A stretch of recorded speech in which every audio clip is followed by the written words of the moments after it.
Did you know that at 60 years old, you are about to enter one of the most exciting phases of your life? Imagine freeing yourself from everything that prevents you from living with peace and joy. In this video, we will explore a revealing path to transform your life by freeing yourself from 11 essential things that may be blocking you. Have you ever thought that the secret to happiness is not to seek more, but to learn to let go of what no longer serves you? Let's discover together how the wisdom accumulated over the years can guide you to a life of freedom, health, and genuine fulfillment. Get ready to discover what is truly worth keeping and what is better to leave behind to experience the tranquility and joy you deserve. Don't miss the chance to transform your life. Click on the video and begin your journey to a new, vibrant, and peaceful phase. Let's find together what truly brings value and satisfaction to your life. Subscribe, like, and turn on notifications for more insights on how to live your best life. Let's start this journey of transformation right now. Chapter 1. Letting go of worrying about children and grandchildren. One of the biggest sources of stress in the lives of many people in their 60s is the constant worry about their children and grandchildren. It's natural to want the best for them. After all, we spend much of our lives caring for, guiding, and supporting them. However, this worry can become a burden when we are unable to separate our lives from theirs. In your 60s, it's time to understand that your children and grandchildren have their own lives to live, with their own challenges and lessons to learn. Continuing to carry your worries not only affects your peace of mind, but it can also prevent them from growing and becoming independent. It's a time to practice letting go, trusting that you've done the best you could over the years, and that now it's time for them to chart their own paths. But how do you let go of this worry? The key is to change your perspective. Instead of seeing your children and grandchildren as dependent on your constant help, start seeing them as capable individuals. They may make mistakes, face challenges, but this is part of their journey. Just as you have overcome challenges and learned valuable lessons throughout your life, they will have their own opportunities for growth. This doesn't mean you should cut off contact or distance yourself emotionally. Instead, continue to offer love and support, but in a way that fosters their independence and autonomy. One of the greatest gifts you can give your children and grandchildren is the confidence that they can handle life situations on their own. In addition, letting go of this worry frees up energy to focus on your own life and well-being. This is a time to explore new interests, pursue hobbies that bring you joy, and spend time with people who make you feel good. When you take care of yourself, you set a powerful example for younger generations of how to age gracefully and wisely. Chapter 2. The burden of overgenerosity. Generosity is a virtue that many of us hold dear, and rightly so. Throughout life, learning to give and share is one of the greatest expressions of love and kindness. However, as you enter your 60s, it's essential to reevaluate how you practice generosity. In many cases, generosity can become a burden when it's not balanced with the need to take care of yourself. Saying no can be difficult, especially when you've always been the type of person others turn to in times of need. However, it's important to remember that every yes you say to others is a no you may be saying to yourself. This doesn't mean you should stop helping others, but it does mean being more selective about how and when you give your time, energy, and resources. One way to find this balance is to practice generosity with clear boundaries. This means understanding your own needs and capabilities before committing to something. Ask yourself, do I really want to do this? Or do I have the energy and resources to help in this situation? If the answer is no, know that it's okay to say no. Your health and well-being should be a priority, especially at this stage in your life. Additionally, it's important to recognize when others may be taking advantage of your generosity. Unfortunately, some people view kindness as a weakness to be exploited. Be aware of these behaviors and don't be afraid to set firm boundaries. Learning to say no is one of the most powerful ways to protect your peace and ensure that you have the energy you need to take care of yourself. On the other hand, generosity can also be practiced in ways that don't involve material resources. Sharing your time, knowledge, and experience with others can be incredibly rewarding and doesn't require you to deplete yourself. Consider volunteering for a cause that's close to your heart, or simply spending time with friends and family doing activities that everyone can enjoy. Chapter 3: Avoiding Naive Optimism. Maintaining a positive attitude throughout life is crucial to happiness and well-being. However, there is a fine line between being positive and being naive. Naive optimism can lead to disappointment, frustration, and even becoming a target for manipulation. By the time you are 60, you have probably lived long enough to know that not everything is as simple as it seems.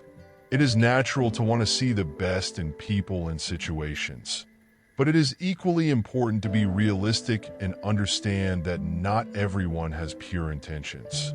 This does not mean that you should become cynical or suspicious, but rather that you should balance your optimism with discernment. One way to avoid naive optimism is to trust your intuition and life experience. If something seems too good to be true, it probably is. Don't be afraid to ask questions, seek more information, and make informed decisions. This is especially important in financial matters or in relationships where there may be conflicting interests. Additionally, practicing realistic optimism means accepting that challenges and hardships are a part of life. Instead of ignoring or minimizing problems, face them head-on with a positive attitude and a practical plan for overcoming them. This not only helps you avoid disappointment, but also better prepares you to deal with the unexpected. Chapter 4: Redefining the meaning of friendships and social relationships. As we age, our social circles tend to shrink. This isn't necessarily a bad thing, but rather an opportunity to focus on the relationships that truly matter. In our 60s, it's common to find that long-standing friendships have become even more valuable, while other superficial connections may lose their meaning. This is a time to cultivate friendships that bring joy, support, and a sense of belonging. Instead of trying to please everyone, focus on nurturing the connections that truly enrich your life. This might mean spending more time with a small group of close friends rather than worrying about maintaining a large social circle. Additionally, be open to forming new friendships. Many people in their 60s are seeking new connections, and you may be surprised at the meaningful friendships you can form at this stage of life. Participate in activities or groups that align with your interests and values, and you will find people with whom you genuinely share affinities. Another important aspect is recognizing when it is time to let go of friendships or relationships that no longer serve your well-being. Sometimes, maintaining ties with people who are negative or toxic can drain your energy and affect your mental health. While it may be difficult, distancing yourself from these people is an essential form of self-care. Finally, remember that the quality of relationships is far more important than the quantity. One true friendship that offers mutual support, understanding, and companionship is infinitely more valuable than dozens of superficial connections. Chapter 5: Reassessing Blood Ties. Family is an important pillar in many people's lives, but blood ties are not always the healthiest or most meaningful. In your 60s, It's common to reassess the role of family in your life and decide whether these relationships continue to serve your well-being. If you have strong, healthy relationships with your relatives, this is a treasure to be preserved and nurtured. However, not all families are harmonious, and it's important to recognize when a family relationship may be harmful. Blood ties should not be a reason to tolerate toxic or abusive behavior. In your 60s, you have the right to set clear boundaries, even with family members. This may mean reducing contact with relatives who cause you stress or who consistently disrespect your needs and boundaries. Instead, focus on maintaining relationships with family members who respect and support you. In some cases, it may be necessary to remove yourself from certain family members altogether. While this can be a difficult decision, sometimes it's the best thing for your peace of mind and emotional health. Remember that family isn't just about those who share your blood, but also those who share love, respect, and support for one another. On the other hand, you can find family ties in unexpected places. Deep friendships can turn into family relationships of choice, where you find the support and love that may be missing from your blood ties. These connections can be just as, if not more, meaningful and lasting. If this video is bringing value to your life, please like it now. Not only does this help me continue to create amazing content, but it also ensures that you don't miss out on the next essential tips. So before you move on to Chapter 6, click that like button and join us on this journey. Are you ready to be part of this transformation together? Chapter 6, The Importance of Self-Care. In your 60s, taking care of yourself should be a top priority. After decades of dedication to others, whether it's your family, your work, or your community, now is the time to focus on your own health and well-being. Self-care isn't just a matter of vanity or indulgence. It's a fundamental necessity for living a long and healthy life. This includes taking care of your physical, mental, and emotional health. Get regular medical checkups, eat a balanced diet, exercise, and most importantly, find ways to relax and relieve stress. In addition, self-care also involves maintaining your mental health. As we age, it's important to keep our minds active and engaged. This can be done through hobbies, reading, continued learning, and even new challenges that stimulate the brain. Practicing mindfulness or meditation can also be incredibly beneficial at this stage of life. These practices help to calm the mind, reduce stress, and increase a sense of well-being. They allow you to be present in the moment and appreciate the small joys of life. Emotional self-care is equally important. Allow yourself to feel your emotions, whether they are joy, sadness, anger, or gratitude. Don't bottle up what you're feeling, but at the same time, don't let negative emotions consume you. Find ways to express your feelings in healthy ways, whether through art, writing, or talking to close friends or therapists. Remember that self-care is not a luxury, but a necessity. You deserve to dedicate time and attention to yourself, just as you have done for others over the years. By taking care of yourself, you put yourself in a better position to continue enjoying life to the fullest. Chapter 7, Embracing Aging with Dignity.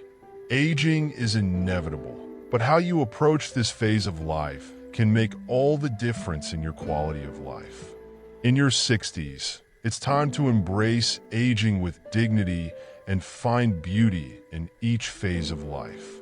Many people struggle with aging, trying at all costs to maintain a youthful appearance. However, the real secret to aging gracefully is not denying your age, but embracing it with grace and confidence.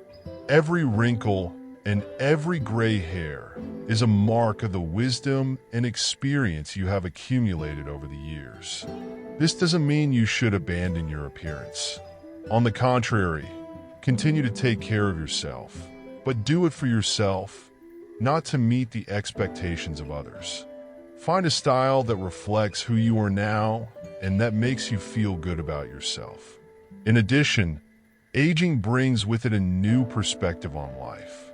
You begin to realize what really matters: relationships, experiences, and the time you spend with the ones you love.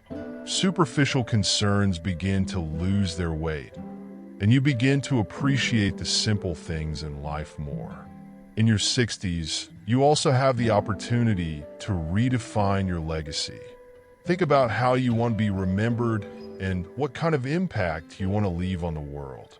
This could be through acts of kindness, community projects, or simply being a source of love and wisdom for those around you. Chapter 8: Rediscovering the Joy of Living. As we age, it's easy to fall into a rut and lose the sense of adventure and curiosity that once inspired us. However, your 60s can be a time of rediscovery, where you can explore new passions and revive old interests. This is the time to allow yourself to try new things. Whether it's traveling to places you've always wanted to see, learning a new hobby, or engaging in activities that have always brought you pleasure. The important thing is to keep the spark of curiosity and joy alive. As you rediscover the joy of living, you can also find new ways to connect with others. Joining groups or clubs, for example, can be a great way to make new friends and share experiences. Social interaction is vital for mental and emotional health, especially as we age. In addition, joy can be found in the simple moments of everyday life. Learning to be present and appreciate the moment is one of the keys to lasting happiness. It could be watching a sunset, enjoying a home-cooked meal, or simply enjoying good company. Chapter 9: Planning for the Future Wisely. While living in the present is essential, it is also important to plan wisely for the future. At age 60, you are in a unique position to think about how you want your next few years to unfold. Financial planning is a crucial part of this process. Make sure your finances are in order and that you have a solid plan for your retirement. This includes understanding your sources of income, such as Social Security, pensions, and investments, and ensuring that you have enough resources to live comfortably. In addition, consider planning for your long-term health. Think about issues such as medical care, health insurance, and potential care needs. Making these decisions in advance can provide peace of mind for both you and your family. Another important aspect is to consider your legacy. How do you want to be remembered? What values and teachings do you want to pass on to future generations? This may involve creating a will, organizing your personal affairs, and even writing a memoir. Finally, plan how you want to spend your remaining years. What is still on your bucket list? What dreams have you yet to fulfill? Now is the time to make concrete plans to achieve these goals. It could be something grand, like a big trip, or something simple, like spending more time with loved ones. Chapter 10: Finding Peace in the Little Things. As we age, we begin to realize that true happiness lies not in grand accomplishments, but in the small, everyday things. In your 60s, it's time to start appreciating the simple things that bring you peace and contentment. This could be as simple as enjoying a hot cup of tea in the morning, listening to the birds sing, or spending some quiet time reading a good book. These small joys are what make life rich and meaningful. Learning to live in the present moment is key to finding this peace. Instead of constantly worrying about the future or dwelling on the past, start focusing on the here and now. This can be done through practicing mindfulness or simply taking time to appreciate what's around you. In addition, cultivating gratitude is a powerful way to find peace in the little things. Start noticing and appreciating the good things in your life, no matter how small. Gratitude has the power to transform your perspective and bring a sense of deep contentment. Chapter 11. The Legacy of Wisdom. At 60, you have accumulated a lifetime of experiences and lessons. Now is the time to share that wisdom with others, leaving a legacy that transcends your own life. Passing on what you have learned is a way to continue to impact the world, even after you are gone. This can be done in many ways, from teaching younger generations to writing your memoirs to simply sharing advice with those around you. Remember that your wisdom is valuable. The lessons you have learned throughout your life have the power to guide and inspire others. By sharing your experience, you help shape the future in a positive way. Also, consider how you want to be remembered. The legacy you leave behind doesn't have to be grand. It can simply be the impact you had on the lives of those around you. Be known for your kindness, generosity, and the love you gave to the world. Turning 60 is a milestone of achievement, wisdom, and new possibilities. Now is the time to live with gratitude, enjoy the present, and plan for the future with confidence and hope. Remember, the true richness of your life lies in the experiences, shared love, and wisdom you have accumulated over the years. And now, we want to hear from you. Let us know in the comments what resonated most with you in this video. What are the things you are ready to leave behind? Or what lessons do you value most about turning 60? Your experience can inspire others to also embrace this phase of life with courage, dignity, and joy. Let's create a community of exchange and growth together. Share your thoughts, and let's continue this conversation in the comments. We look forward to hearing how you are living and planning your next years to the fullest.